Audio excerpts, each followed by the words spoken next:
Egipto, más allá de las pirámides.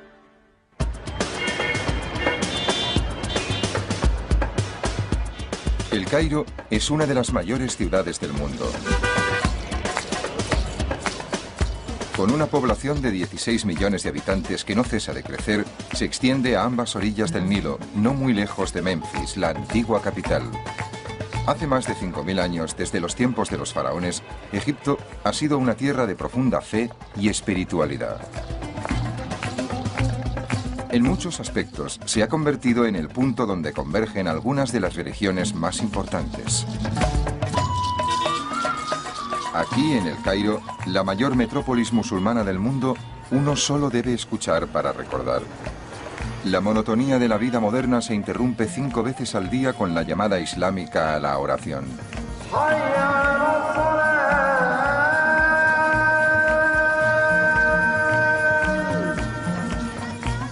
En el Cairo conviven cientos de mezquitas de todas las épocas y dimensiones. La gran mezquita del sultán Hassan se construyó en el siglo XIV. Es un despliegue impresionante de inspiración espiritual.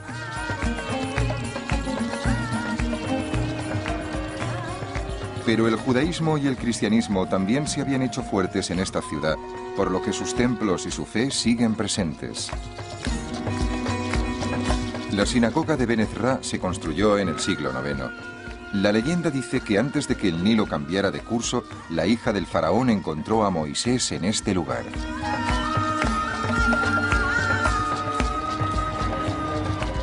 En el Cairo hay numerosas iglesias cristianas. La mayoría de rito copto, una de las ramas más antiguas del cristianismo. He visitado la iglesia colgante del siglo IV, donde es posible sentir los inquebrantables vínculos espirituales con el pasado de Egipto. Si buscáramos el aspecto y el sonido del antiguo Egipto en nuestros días, lo encontraríamos en una iglesia copta. Las palabras de las oraciones y los cánticos son los indicios más cercanos que tenemos de la lengua que hablaban los antiguos egipcios. Y la fe devota de estos oficios religiosos tiene un vínculo directo con la profunda espiritualidad del Egipto faraónico.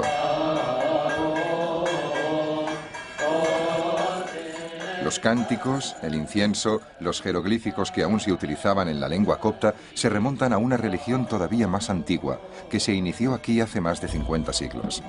Hoy en día los lugares de culto nos sirven de vínculo tangible con aquella época. Una época en la que los magníficos templos constituían las bases espirituales de una de las primeras grandes civilizaciones de la humanidad. El poder de los faraones del antiguo Egipto se basaba en una compleja jerarquía de dioses y diosas. Era una religión que potenciaba el ritual y la ceremonia. Y el templo era su núcleo, un lugar de maravillas y misterio. Los templos eran el punto de contacto entre lo humano y lo divino. Básicamente y ante todo, los egipcios concebían el templo como el lugar de residencia de los dioses.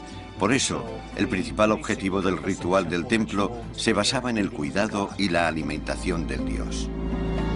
La segunda función del templo era mostrar físicamente el concepto egipcio de la creación.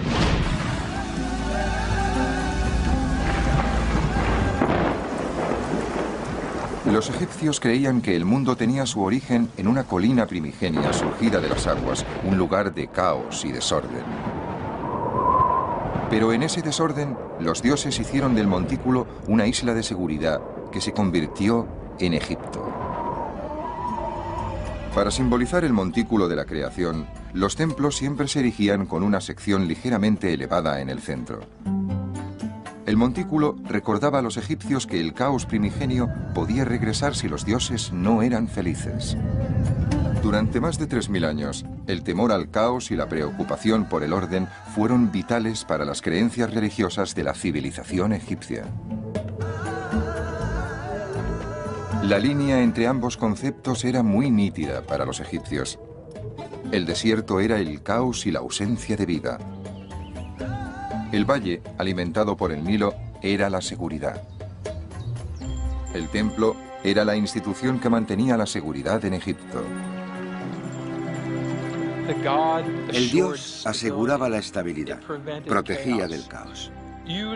Creían que en el centro del templo el dios velaba por ellos y que el faraón, en su nombre, haría las adecuadas ofrendas a ese dios para que el mundo siguiera su curso. El Nilo crecería, las aguas se desbordarían y los alimentos abundarían. Se veía como un proceso recíproco destinado a perpetuarse en el tiempo. Rápidamente los templos evolucionaron y pasaron a representar algo más que el hogar de los dioses. Se convirtieron en el foco de toda la vida de la comunidad. Cuando pensamos en un templo del antiguo Egipto, debemos imaginarnos algo mucho más amplio que un lugar de culto. Era un centro espiritual y económico, algo parecido a un gran monasterio de la Edad Media en Europa. Poseía tierras y rebaños. Los templos eran grandes instituciones económicas en la estructura egipcia. Los primeros templos datan del nacimiento de la civilización egipcia hacia el año 4000 antes de nuestra era. Estos primeros lugares sagrados eran probablemente poco más que paredes hechas de juncos o de pieles de animales. Los templos posteriores se construyeron con ladrillos de adobe. Aunque parezca extraño, algunas de estas estructuras han sobrevivido. El enorme templo de adobe construido por el temprano faraón Hasegem en Abidos tiene 5000 años de antigüedad, pero estos muros imponentes son la excepción. La mayoría de los templos más antiguos desaparecieron hace mucho tiempo, erosionados por el incesante viento del desierto. Esto es un ladrillo de adobe, arcilla del Nilo mezclada con paja y secada al sol. En Egipto, todos los edificios antiguos se hacían con esto. En un ambiente seco, estos ladrillos pueden durar miles de años, como en el templo de Hasegem, en Abidos. Pero la parte más habitable de Egipto estaba cerca del Nilo y dependía de las crecidas constantes del río. Con el paso de los siglos, este material se disuelve y vuelve a formar parte del río. Los egipcios lo sabían y aceptaban que esto sucediera en las casas de los mortales, ya que la vida es solo temporal. Sin embargo, las tumbas de los difuntos y los templos de los dioses tenían que perdurar. Los egipcios iban a convertirse en los mayores expertos del mundo en un nuevo material de construcción, la piedra. Con ella crearon algunos de los mayores monumentos de la historia de la humanidad.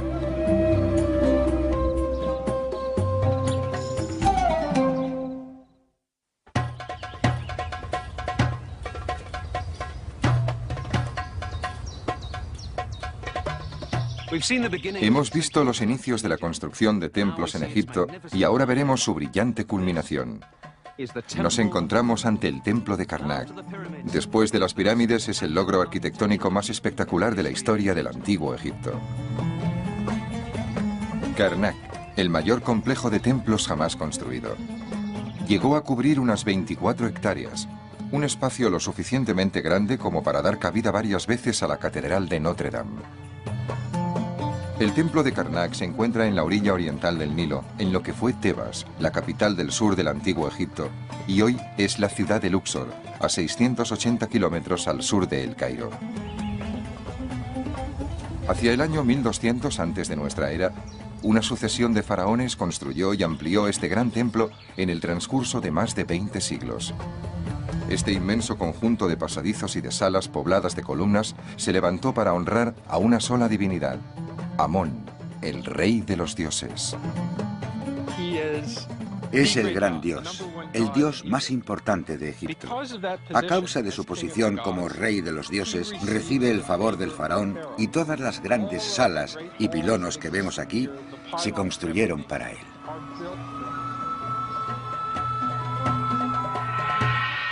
Junto a su esposa Mut, la diosa de la maternidad, Amón gobernaba la capital, Tebas. Amón era, más que cualquier otra deidad, quien legitimaba y renovaba continuamente la autoridad de los faraones.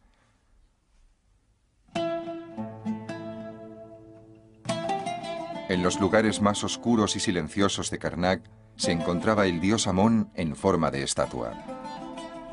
Por extraño que parezca, esa estatua no era un gran coloso, sino una pequeña imagen que se podía trasladar con facilidad durante las celebraciones. Las largas paredes de Karnak se construyeron con bloques enormes de piedra arenisca y los constructores tuvieron que afrontar enormes retos. Hay que recordar que no había grúas, ni tan solo poleas que ayudaran a levantar las enormes piedras. En su lugar, los antiguos egipcios confiaban en la tierra. Aquí vemos los restos de una rampa enorme por la que se arrastraban las piedras para colocarlas en este gran pilono o puerta monumental. Al terminar cada hilada de piedras, se elevaba la rampa. Cuando se terminaba la pared, la rampa se desmontaba poco a poco, dejando al descubierto las hiladas de piedra, que se iban decorando con relieves y pinturas hasta su base.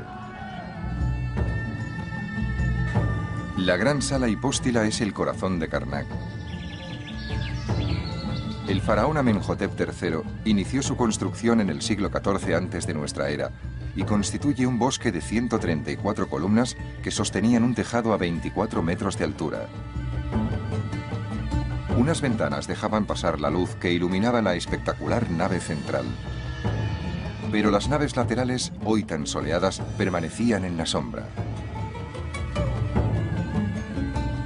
A lo ancho del templo se levantaron 15 obeliscos dedicados a Ra, dios del sol.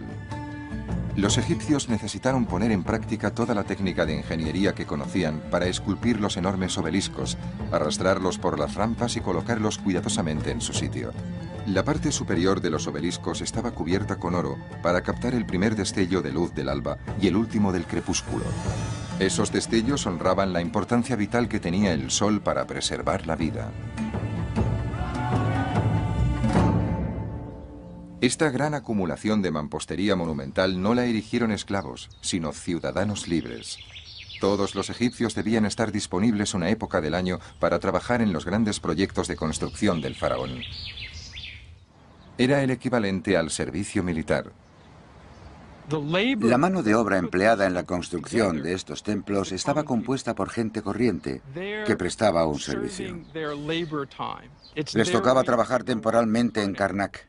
Es probable que fuera una forma diferente a la nuestra de pagar impuestos. Además, trabajaban en la casa del dios. Era un gran servicio que rendían al rey y a Amón. Con su colaboración aseguraban la estabilidad de la vida en la eternidad. A pesar de que la clase trabajadora construyó este templo, probablemente durante las celebraciones, solo se les permitía acceder a los patios externos. Únicamente los sacerdotes de élite podían entrar en las salas interiores, donde el espíritu de los dioses estaba más presente. Cada faraón, por su parte, debía proclamar su devoción por Amón, y cuando lo hacía, proclamaba su propia grandeza. Las paredes y columnas del templo servían de vallas publicitarias, donde se podía mostrar al mundo la adoración del rey por el dios. El doctor William Murnane, de la Universidad de Memphis, lleva más de 30 años estudiando las inscripciones del templo de Karnak. Mi interés por este edificio se basa en la curiosidad. Está tan bien conservado que sería estúpido no conocer con exactitud por qué se construyó. Me interesa saber qué nos puede contar sobre la mentalidad religiosa de los antiguos egipcios. La única forma segura de empezar a comprender la importancia de un edificio como este es saber qué esculpieron en sus paredes. Es difícil hacer una fotografía ilustrativa de las inscripciones. A lo largo de los siglos y con el paso de los distintos faraones, se esculpieron nuevos relieves encima de los antiguos. Murnane lo examina todo con cuidado para que cada una de las capas se pueda estudiar minuciosamente. A veces, estas imágenes no son lo que parecen. Una de las cosas que vemos constantemente en el templo es el equilibrio entre cómo son y cómo deben ser las cosas y qué sucede realmente en el templo. En este bello dibujo vemos un pájaro, que es el jeroglífico empleado para representar al pueblo egipcio. Está sentado encima de una cesta. Otro jeroglífico que significa todos. Del pájaro brotan unos brazos. No es a causa de una mutación genética, sino que forma parte de otro jeroglífico. Estas manos extendidas hacen pensar en la palabra adoración, y la estrella de 5 puntas es otro jeroglífico que significa adorar. Podemos leer, toda la gente adora al rey. Este tipo de detalles sugieren que no eran simplemente símbolos de la humanidad adorando al Dios Rey. Eran también mensajes dirigidos a una sociedad básicamente analfabeta. En Egipto, solo el 1 o 2% de la élite sabía leer y escribir. El resto de la gente, cuando veía algo así en una columna, probablemente interpretaba que podía quedarse allí. Un pájaro, que de hecho es una señal de control de la multitud, es solo una de las sorpresas que se pueden encontrar aquí si se sabe buscar. El visitante medio también se sorprendería al saber que toda esta mampostería gris estaba pintada con vivos colores. Los pocos fragmentos de decoración pintada que se han conservado nos dan una visión fascinante del fabuloso pasado de Karnak. Dejar constancia de este material es bastante urgente porque, como se puede ver, la pared se descascarilla. Esos cartuchos que vemos ahí arriba estaban intactos cuando los fotografiamos en 1992 y ahora prácticamente han desaparecido. Cada vez que me canso de un trabajo tedioso, regreso aquí y me digo a mí mismo que corremos una carrera contrarreloj y que es importante documentar todos estos elementos antes de que desaparezcan. Lamentablemente, desde la construcción de la gran presa de Asuán en 1969, las aguas subterráneas han aumentado. Como hace una esponja, la naturaleza porosa de estas piedras absorbe el agua y la sal perjudicial que lleva consigo. Aún así, los egiptólogos siguen intentando desentrañar más secretos escondidos en estas paredes maravillosas.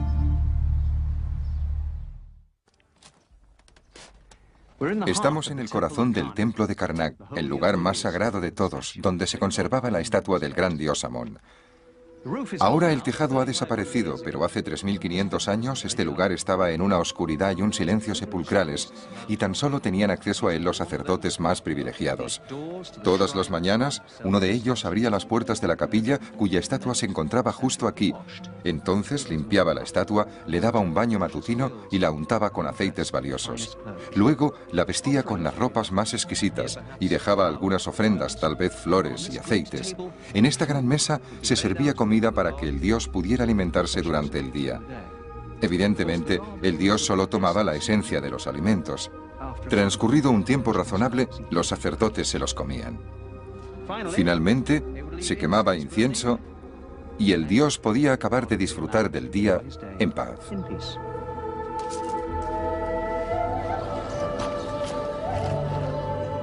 En Karnak, el faraón designaba a los sacerdotes de mayor rango.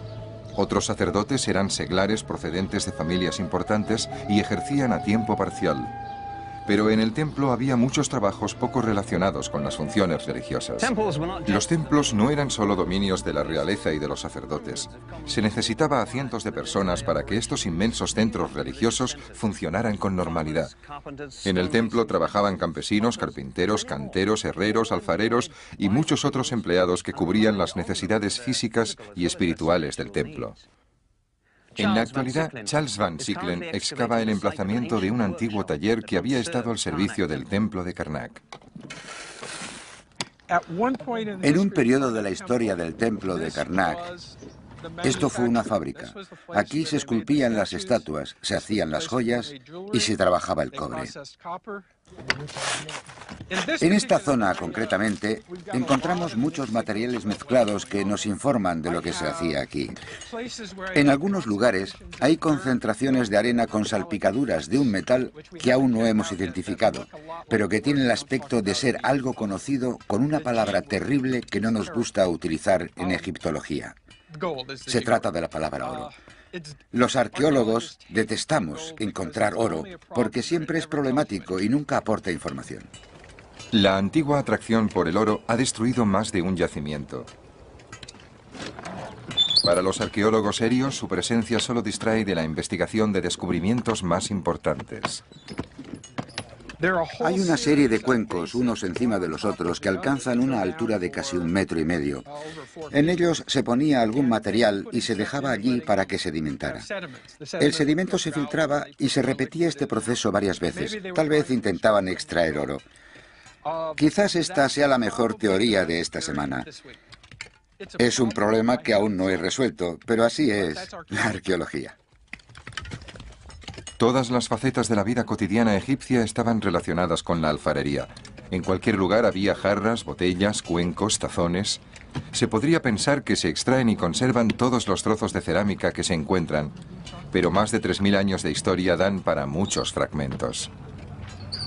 En gran parte de esta zona hay dispersos millones de fragmentos de cerámica. Habitualmente me refiero a este tipo de fragmentos con la palabra árabe zabala, que significa basura. Formaban parte de una pieza, por lo que no tienen ninguna característica que nos pueda aportar información. Por eso la tiramos. Con el paso de los siglos, el culto al gran dios Amón desapareció y la civilización egipcia dejó paso a otras culturas. Los romanos cerraron el templo de Karnak en el siglo IV. Cuando ya en el siglo XVIII los europeos tuvieron ocasión de contemplar Karnak, las grandes salas estaban recubiertas de arena y las hogueras habían ennegrecido las bellas paredes pintadas.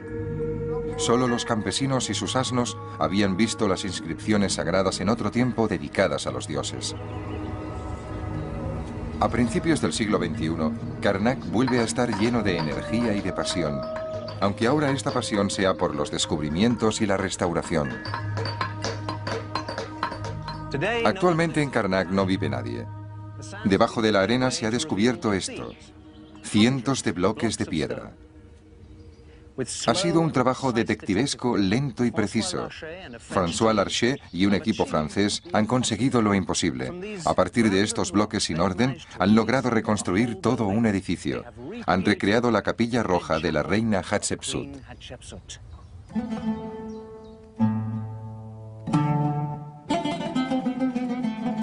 Hatshepsut fue una de las pocas mujeres que gobernaron Egipto. En 1487 antes de nuestra era, 4 años antes de finalizar su reinado, esta activa reina levantó un pequeño templo a las afueras de Karnak.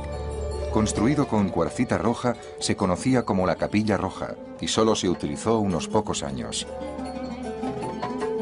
Por motivos que no acabamos de comprender, el hijastro y sucesor de Hatshepsut, Tutmosis III, ordenó desmantelarla.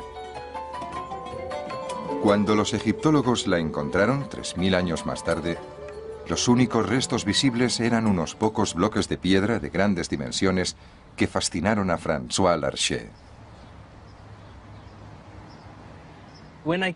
Cuando vine a Karnak en 1987, vi los bloques de la Capilla Roja y me interesé por ellos. La mayoría de mis colegas me dijeron que era imposible reconstruir el edificio porque faltaban demasiados bloques. Larcher y su equipo emprendieron esa tarea casi imposible. Afortunadamente, algunas de las piedras que formaron las paredes de la Capilla Roja tenían unos relieves que contaban una historia. Pero por desgracia, la mayoría de esas piedras se habían reutilizado en otras partes de Karnak. El reto consistía en encontrarlas y juntarlas de nuevo. La primera operación que realizamos para este estudio fue tomar unas 2000 fotografías de las caras de los bloques. Las fotos de los bloques de la capilla fueron la plantilla a partir de la cual Larcher inició su trabajo. Es como unir las piezas de un puzzle de 3 dimensiones, pero no tienes la caja, así que te falta la imagen, y la mitad de las piezas han desaparecido. La Capilla Roja se diseñó para guardar una pequeña barca. Esta barca se utilizaba para transportar al dios Amón en la importante fiesta anual de Opet, que se celebraba todos los años cuando llegaba la crecida del río.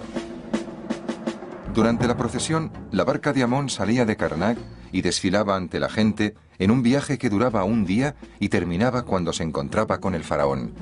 En el encuentro, el faraón rendía homenaje al dios y el dios renovaba el derecho del faraón para gobernar otro año. Escenas de este viaje figuraban en bloques numerados que habían formado parte de la pared de la capilla. Cuando Larcher descubrió algunos de estos bloques, tuvo la clave para comprender el orden de cada hilera de piedras. Si 5 bloques de una hilera tenían una longitud de 76 centímetros cada uno, Era lógico que el bloque que faltaba tuviera también las mismas dimensiones. Las escenas de la capilla y las de los sacerdotes llevando la barca tienen la misma longitud. Fue bastante fácil añadir estas medidas donde nos faltaba algo para reconstruir parte de la tercera hilada. Cuando el puzzle se había construido sobre el papel, solo tardaron 9 meses en reconstruir la parte principal de la Capilla Roja. Era el año 1998. Por desgracia, no se recuperaron todos los bloques. Una fina capa de yeso cubre el espacio de los bloques perdidos. Finalmente se teñirá para que coincida con el color de las piedras originales. En la Capilla Roja todavía se realizan trabajos, ya que se recrean artesanalmente algunas de las piezas perdidas. Pero por primera vez desde tiempos del Imperio Nuevo podemos apreciar la fascinante belleza de la capilla de la reina Hatshepsut perdida durante siglos. Es emocionante imaginar las escenas misteriosas y dramáticas que se desarrollaron en esta pequeña capilla maravillosa. El único día del año en el que el egipcio medio podía ver al dios Amón-Re era cuando se celebraba la fiesta de Opet. Trasladaban al dios desde el santuario hasta la Capilla Roja. En el interior de la capilla había una pequeña barca en la que se llevaba al dios en su viaje. Lo ponían dentro de la barca y unos sacerdotes con la cabeza afeitada y vestidos con ropajes de piel de leopardo cargaban la barca sagrada a hombros, la sacaban del templo de Karnak y por la avenida de las Esfinges se dirigían a Luxor, a 1,5 kilómetros de distancia.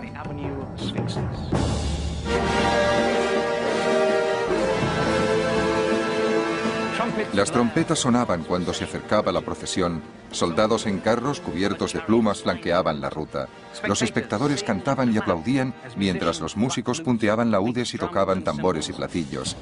Los bailarines se balanceaban al ritmo de la música, los acróbatas saltaban por el aire y en todas partes la gente gritaba ante la visión del dios que daba la vida.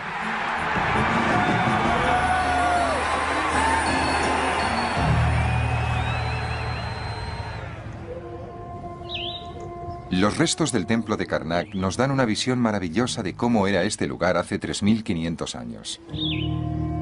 Pero el paso del tiempo, los efectos del viento y de los terremotos e incluso el vandalismo han pasado factura. Podemos también contemplar otros templos para hacernos una idea de la mística del diseño de los templos egipcios y de la delicada belleza de su decoración. Uno de estos templos se construyó cuando Karnak estaba en su apogeo. Lo erigió el faraón Setos I, padre de Rameses el Grande, para honrar a Osiris, el dios del mundo subterráneo. Quería ver este templo tan especial, así que me desplacé unas pocas horas Nilo abajo desde Karnak hasta la antigua ciudad de Abidos.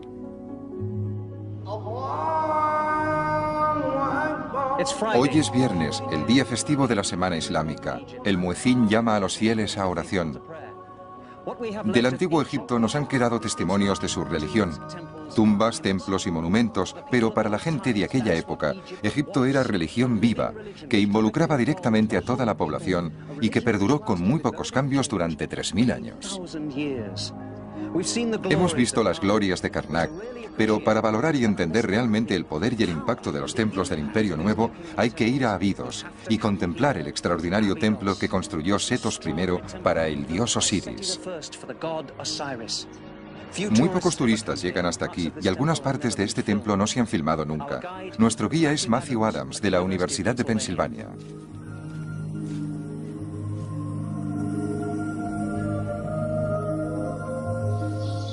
Matthew, cuéntanos cosas sobre este lugar. ¿Dónde nos encontramos? Estamos en la primera sala hipóstila del templo de Setos I en Abidos. Venimos del mundo de los vivos, iluminado por el sol del antiguo Egipto, para adentrarnos lentamente en ese mundo más tenuamente iluminado de lo divino. Setos I creó este templo. ¿Cuál fue su objetivo? Como mínimo, desde el inicio del Imperio Medio, hacia el año 2000 antes de nuestra era, Abidos se consideraba el lugar de culto más importante del dios Osiris, el señor de la resurrección y la vida. Los egipcios creían que Osiris estaba enterrado aquí, que su tumba estaba en el desierto. Setos quería que se le asociara con el culto a Osiris. Al construir este gran templo, consiguió su objetivo.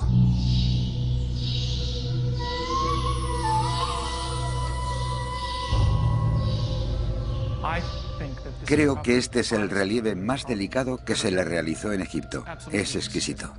Descríbenoslo. Aquí vemos al faraón Setos sosteniendo un incensario. Podemos apreciar cómo la llama del incensario se desvía hacia allí. Se le ofrece a una imagen del dios Osiris que es atendido por otras deidades. Osiris está entronizado sobre una plataforma elevada dentro de una capilla, indicada por estas líneas delgadas que rodean la imagen. ¿Dónde habría estado esta capilla? El templo tenía varias capillas dedicadas a diferentes deidades. Una de estas capillas estaba dedicada a Osiris y su imagen, o la imagen de lo que representaba, habría estado en aquella capilla. ¿Podemos ir a verla? Claro. Esta es la capilla de Osiris. Lo vemos bajo distintos aspectos. Aquí, con el rey haciéndole ofrendas de incienso y libación, adorando la imagen del dios. Nos permite imaginar cómo debía de ser gran parte de la decoración original de la mayoría de los templos egipcios. Seguro que tenían este color tan vivo y vibrante. Parece que el artista hubiera dejado los pinceles y abandonado el templo ayer. Las imágenes que vemos aquí nos ayudan mucho a comprender la naturaleza del ritual de los templos. Pero el templo de Setos no es solo importante porque ayuda a los egiptólogos a entender a los dioses, los cultos y los rituales. También tiene una importancia singular en la historia egipcia. En la pared de esta sala tenemos uno de los documentos históricos más importantes del Antiguo Egipto, algo de un valor inmenso para comprender secuencialmente la historia de Egipto. Es una lista de los nombres de los reyes del Antiguo Egipto.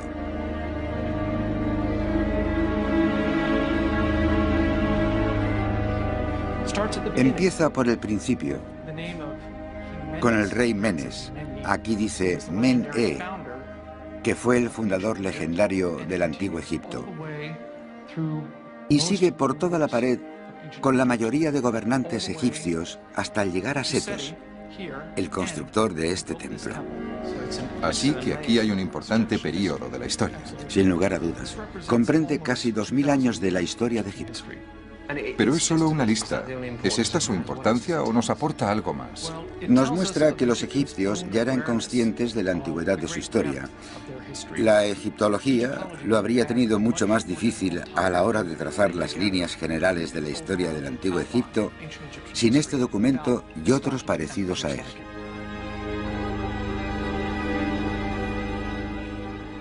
A pesar de que Setos I es el último nombre de esta lista, murió antes de que el templo estuviera terminado. Lo terminó su hijo, Rameses. Pero la historia lo conoce como el regalo de Setos a la posteridad, un bello monumento dedicado a la espiritualidad profunda y a la grandeza artística del Antiguo Egipto.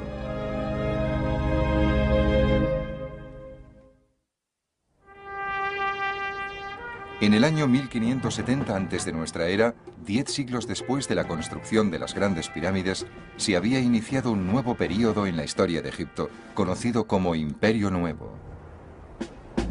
Los grandes faraones del período, como Setos I o su hijo Rameses, tuvieron un poder y un prestigio enormes. Gracias a ello crearon y perfeccionaron un tipo de templo completamente distinto. Cruzamos el Nilo a la altura de la antigua ciudad sagrada de Tebas. Justo allí, en aquella orilla, se encuentra la ciudad de Luxor y el templo de Karnak. Pero fue en esta orilla donde los faraones crearon un nuevo tipo de templo, que no estaba dedicado a un dios en concreto, como Karnak a Amón o Abidos a Osiris. Eran más bien templos funerarios, levantados en honor de un dios viviente, el propio faraón.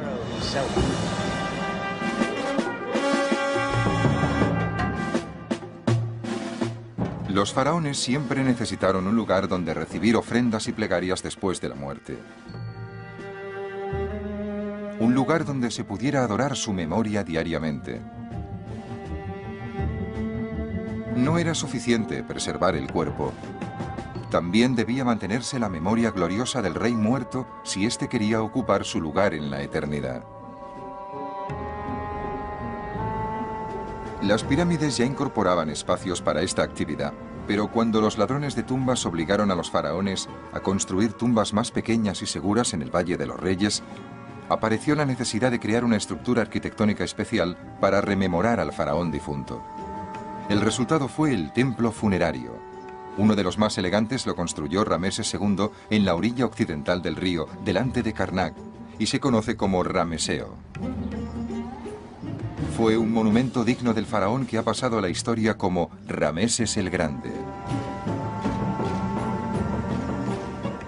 Su entorno, en la ribera del Nilo situada frente a Tebas, era un enorme complejo funerario que ocupaba decenas de kilómetros cuadrados. Los grandes templos funerarios que los faraones erigieron aquí estaban muy próximos unos de otros. Cerca del Rameseo se encuentra Medinet Habu, el bello templo que hizo construir Rameses III. Y no muy lejos hay otro gran testimonio de poder y egocentrismo. Vamos a visitar el más espectacular de todos los templos funerarios. Un templo que se construyó para honrar a uno de los más importantes faraones de Egipto. Un faraón que no fue un rey, sino una reina. Era Hatshepsut, la misma reina que construyó la Capilla Roja en Karnak. Antes de ser reina, fue la esposa del faraón Tutmosis II, pero cuando éste murió, el título pasó a un niño, el hijastro de Hatshepsut, Tutmosis III. El niño era demasiado pequeño para gobernar, por eso Hatshepsut se convirtió en regente y gobernó Egipto hasta que el joven rey creció. Pero esta notable mujer tenía un alto concepto de sí misma y era muy ambiciosa.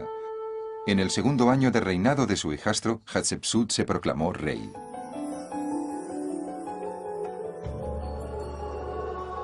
A partir de entonces, decretó que se la representara como a un hombre, incluso con la falsa barba tradicional del faraón. El reinado de Hatshepsut fue pacífico y Egipto vivió años de prosperidad. Se enviaron expediciones comerciales a tierras lejanas y la reina emprendió proyectos monumentales. Pero ninguno fue tan ambicioso como la construcción de un templo para perpetuar su memoria. Casi 1500 años antes de nuestra era, la reina Hatshepsut inició la construcción de un templo para conmemorar su reinado. Eligió este sitio espectacular, un anfiteatro natural de piedra con acantilados de 30 metros de altura. Hoy se llama Deir el-Bahari, pero los antiguos lo denominaban el sublime de los sublimes.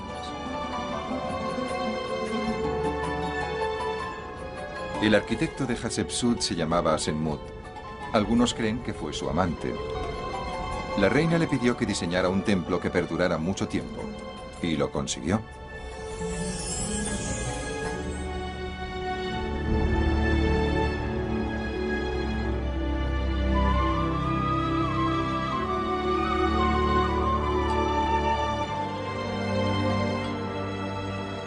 Ningún otro constructor del antiguo Egipto tuvo tanto sentido teatral como Asenmut.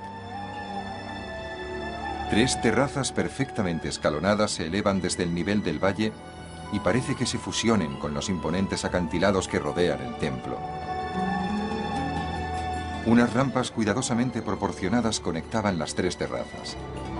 Había estatuas de la reina por todas partes. En las tonalidades suaves del alba o del crepúsculo del desierto, las piedras del templo resplandecían de forma mágica y proclamaban a la eternidad la santidad y grandeza de Hatshepsut. Pero la fama puede ser fugaz. El control de Hatshepsut sobre su maravilloso templo fue breve. Los trabajos de esta obra maestra de la arquitectura se iniciaron en el 7º año del reinado de Hatshepsut y duraron 15 años. Este templo se construyó en honor de la reina, por eso su imagen se encontraba en todas partes, Hatshepsut como faraón, Hatshepsut como dios Osiris. Sin embargo, aunque el templo haya perdurado 3.500 años, la mayoría de las imágenes de la gran reina se destruyeron después de su muerte.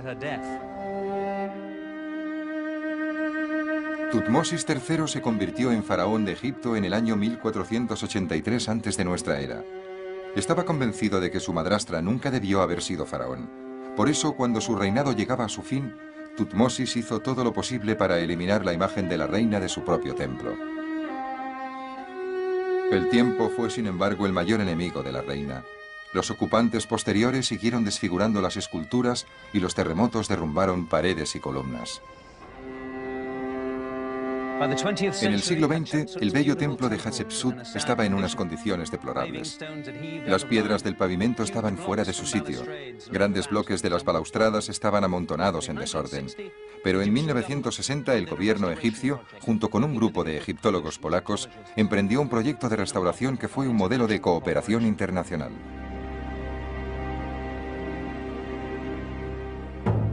Las partes más críticas del templo, en concreto la tercera terraza, estaban revueltas como los bloques de un rompecabezas para niños.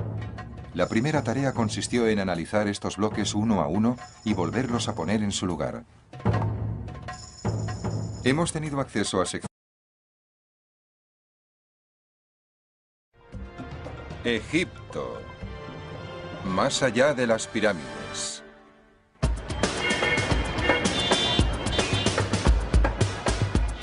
El Cairo es una de las mayores ciudades del mundo. Con una población de 16 millones de habitantes que no cesa de crecer, se extiende a ambas orillas del Nilo, no muy lejos de Memphis, la antigua capital. Hace más de 5.000 años, desde los tiempos de los faraones, Egipto ha sido una tierra de profunda fe y espiritualidad. En muchos aspectos, se ha convertido en el punto donde convergen algunas de las religiones más importantes. Aquí, en el Cairo, la mayor metrópolis musulmana del mundo, uno solo debe escuchar para recordar. La monotonía de la vida moderna se interrumpe 5 veces al día con la llamada islámica a la oración.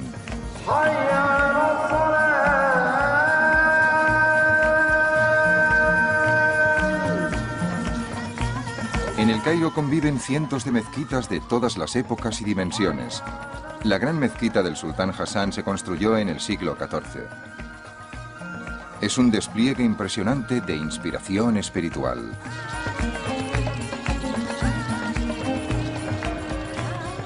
Pero el judaísmo y el cristianismo también se habían hecho fuertes en esta ciudad, por lo que sus templos y su fe siguen presentes. La sinagoga de Ben Ezra se construyó en el siglo IX. La leyenda dice que antes de que el Nilo cambiara de curso, la hija del faraón encontró a Moisés en este lugar.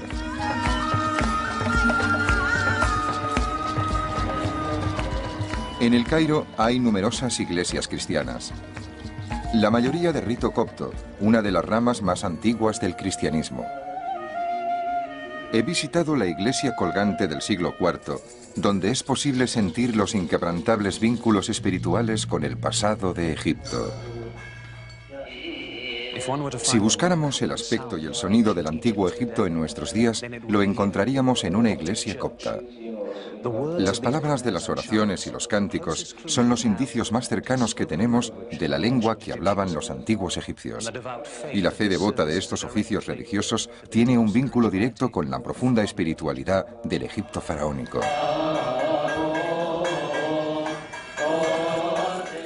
Los cánticos, el incienso, los jeroglíficos que aún se utilizaban en la lengua copta se remontan a una religión todavía más antigua, que se inició aquí hace más de 50 siglos. Hoy en día los lugares de culto nos sirven de vínculo tangible con aquella época. Una época en la que los magníficos templos constituían las bases espirituales de una de las primeras grandes civilizaciones de la humanidad. El poder de los faraones del antiguo Egipto se basaba en una compleja jerarquía de dioses y diosas. Era una religión que potenciaba el ritual y la ceremonia.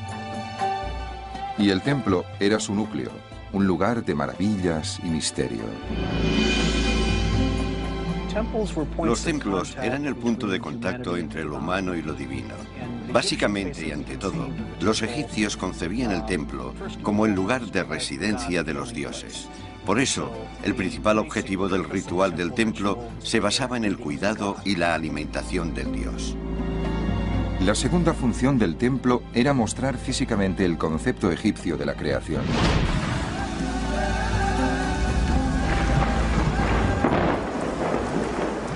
Los egipcios creían que el mundo tenía su origen en una colina primigenia surgida de las aguas, un lugar de caos y desorden. Pero en ese desorden, los dioses hicieron del montículo una isla de seguridad que se convirtió en Egipto.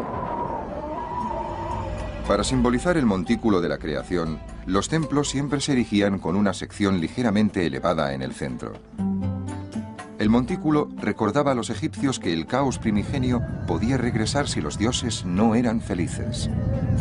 Durante más de 3000 años, el temor al caos y la preocupación por el orden fueron vitales para las creencias religiosas de la civilización egipcia.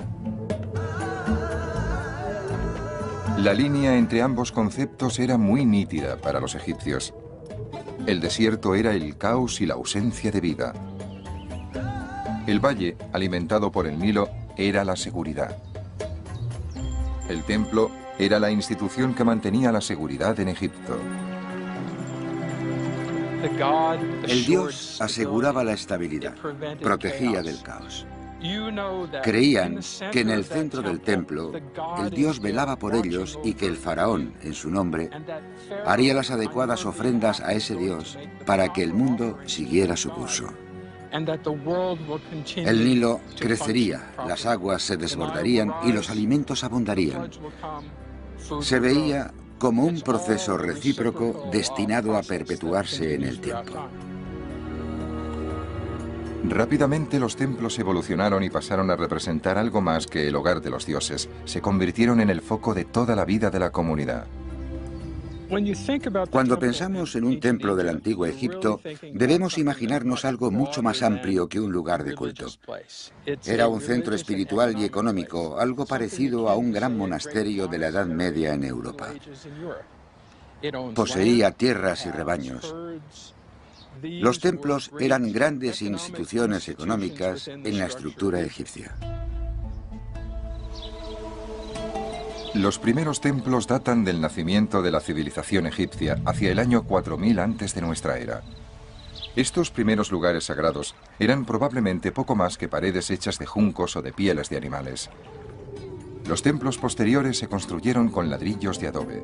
Aunque parezca extraño, algunas de estas estructuras han sobrevivido.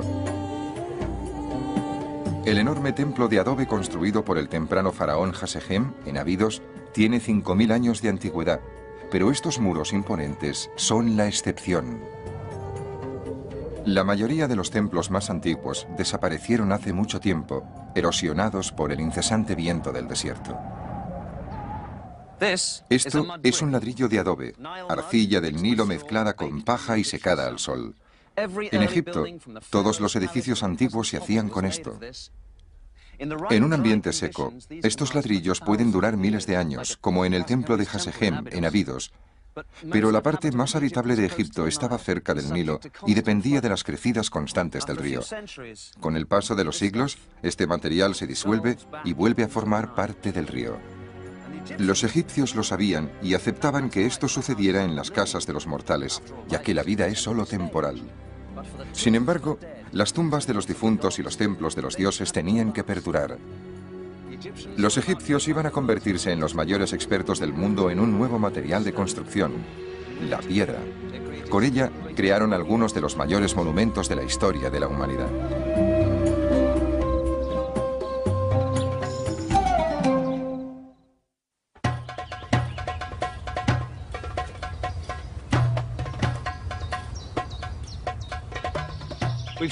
Hemos visto los inicios de la construcción de templos en Egipto y ahora veremos su brillante culminación. Nos encontramos ante el templo de Karnak. Después de las pirámides, es el logro arquitectónico más espectacular de la historia del antiguo Egipto.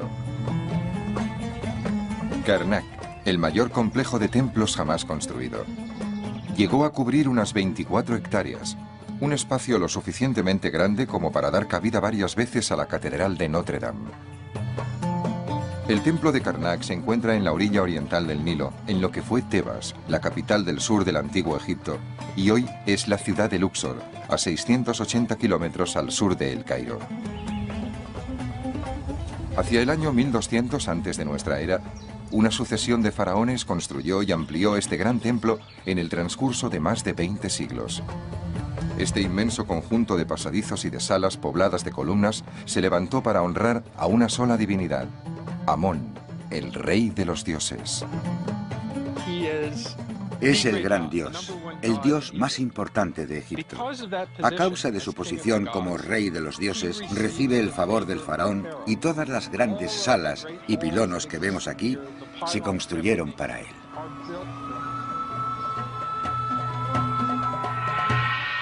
Junto a su esposa Mut, la diosa de la maternidad, Amón gobernaba la capital, Tebas. Amón era, más que cualquier otra deidad, quien legitimaba y renovaba continuamente la autoridad de los faraones.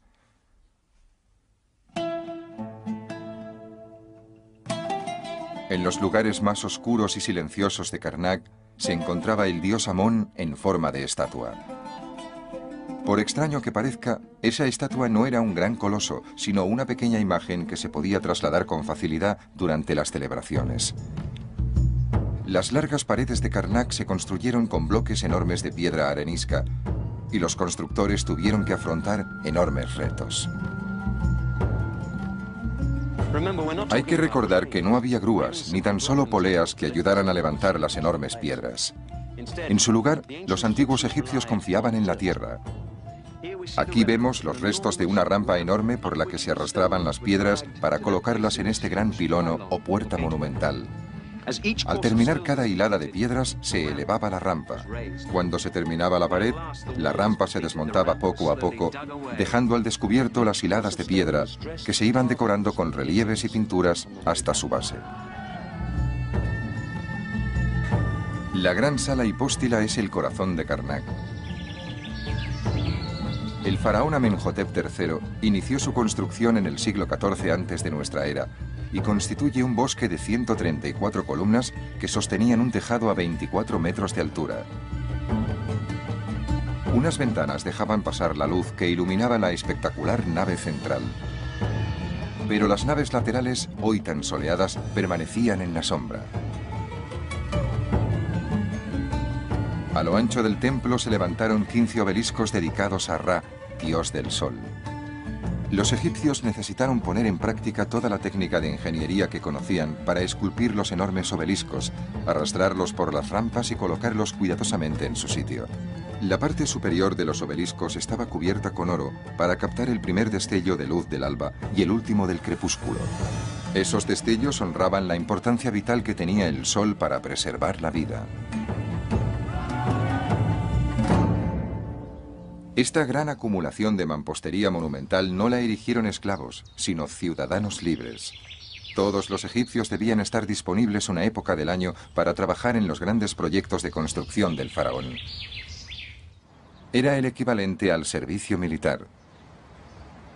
La mano de obra empleada en la construcción de estos templos estaba compuesta por gente corriente que prestaba un servicio.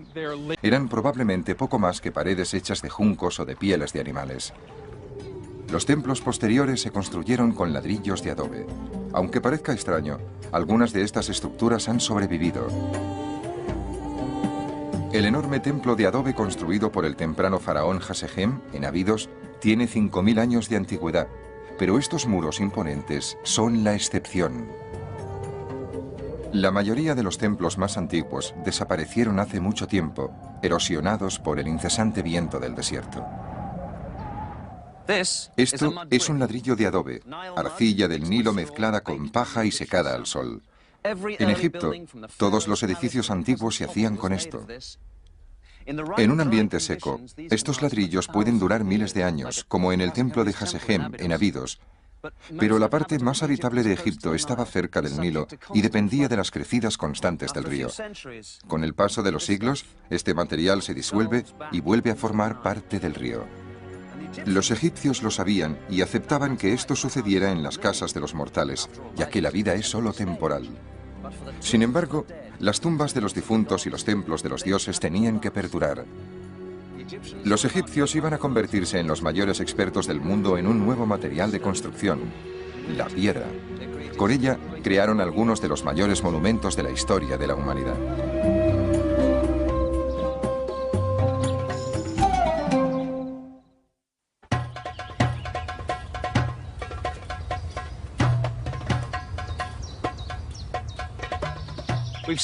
Hemos visto los inicios de la construcción de templos en Egipto y ahora veremos su brillante culminación. Nos encontramos ante el templo de Karnak. Después de las pirámides, es el logro arquitectónico más espectacular de la historia del antiguo Egipto. Karnak, el mayor complejo de templos jamás construido.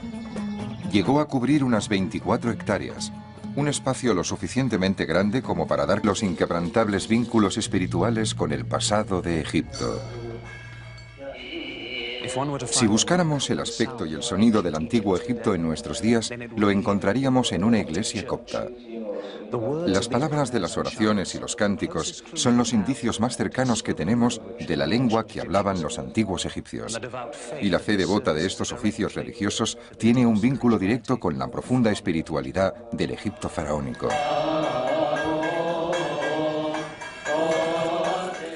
Los cánticos, el incienso, los jeroglíficos que aún se utilizaban en la lengua copta se remontan a una religión todavía más antigua, que se inició aquí hace más de 50 siglos. Hoy en día los lugares de culto nos sirven de vínculo tangible con aquella época. Una época en la que los magníficos templos constituían las bases espirituales de una de las primeras grandes civilizaciones de la humanidad. El poder de los faraones del antiguo Egipto se basaba en una compleja jerarquía de dioses y diosas. Era una religión que potenciaba el ritual y la ceremonia. Y el templo era su núcleo, un lugar de maravillas y misterio. Los templos eran el punto de contacto entre lo humano y lo divino. Básicamente y ante todo, los egipcios concebían el templo como el lugar de residencia de los dioses. Por eso, el principal objetivo del ritual del templo se basaba en el cuidado y la alimentación del dios. La segunda función del templo era mostrar físicamente el concepto egipcio de la creación.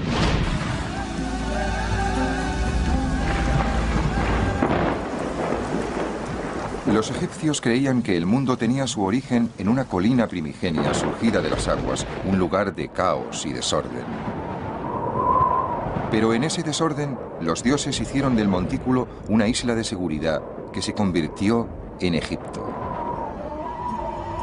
Para simbolizar el montículo de la creación, los templos siempre se erigían con una sección ligeramente elevada en el centro. El montículo recordaba a los egipcios que el caos primigenio podía regresar si los dioses no eran felices. Durante más de 3000 años, el temor al caos y la preocupación por el orden fueron vitales para las creencias religiosas de la civilización egipcia. La línea entre ambos conceptos era muy nítida para los egipcios. El desierto era el caos y la ausencia de vida. El valle, alimentado por el Nilo, era la seguridad. El templo era la institución que mantenía la seguridad en Egipto. El dios aseguraba la estabilidad, protegía del caos.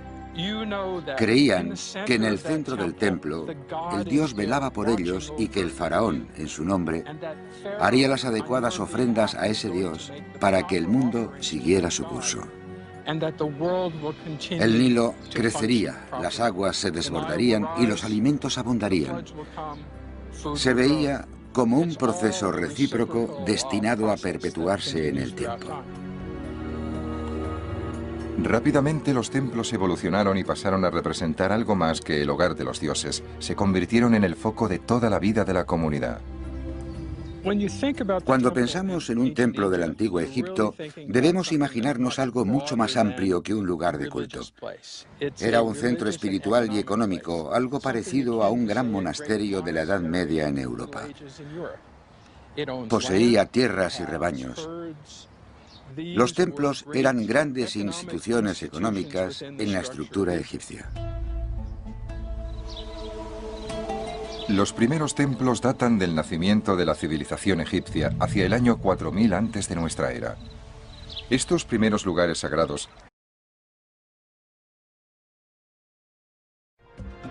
Egipto, más allá de las pirámides.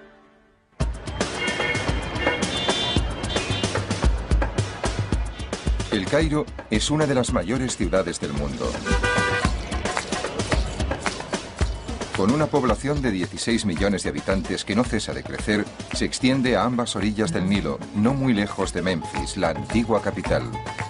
Hace más de 5000 años, desde los tiempos de los faraones, Egipto ha sido una tierra de profunda fe y espiritualidad.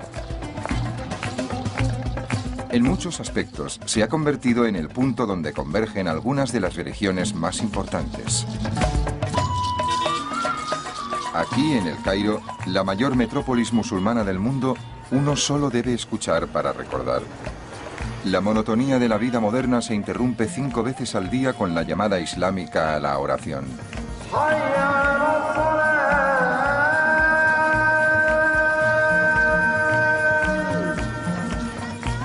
En el Cairo conviven cientos de mezquitas de todas las épocas y dimensiones.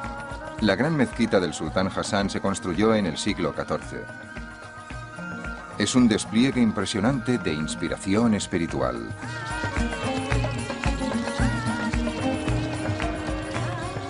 Pero el judaísmo y el cristianismo también se habían hecho fuertes en esta ciudad, por lo que sus templos y su fe siguen presentes.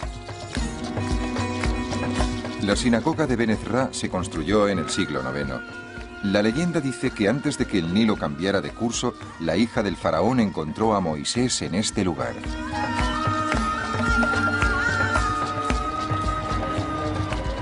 En el Cairo hay numerosas iglesias cristianas. La mayoría de rito copto, una de las ramas más antiguas del cristianismo. He visitado la iglesia colgante del siglo IV, donde es posible sentir cabida varias veces a la catedral de Notre Dame. El templo de Karnak se encuentra en la orilla oriental del Nilo, en lo que fue Tebas, la capital del sur del antiguo Egipto, y hoy es la ciudad de Luxor, a 680 kilómetros al sur de El Cairo. Hacia el año 1200 antes de nuestra era, una sucesión de faraones construyó y amplió este gran templo en el transcurso de más de 20 siglos. Este inmenso conjunto de pasadizos y de salas pobladas de columnas se levantó para honrar a una sola divinidad, Amón, el rey de los dioses. Es el gran dios, el dios más importante de Egipto. A causa de su posición como rey de los dioses, recibe el favor del faraón y todas las grandes salas y pilonos que vemos aquí se construyeron para él.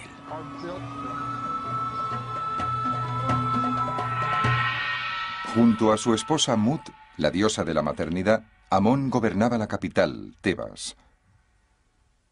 Amón era, más que cualquier otra deidad, quien legitimaba y renovaba continuamente la autoridad de los faraones.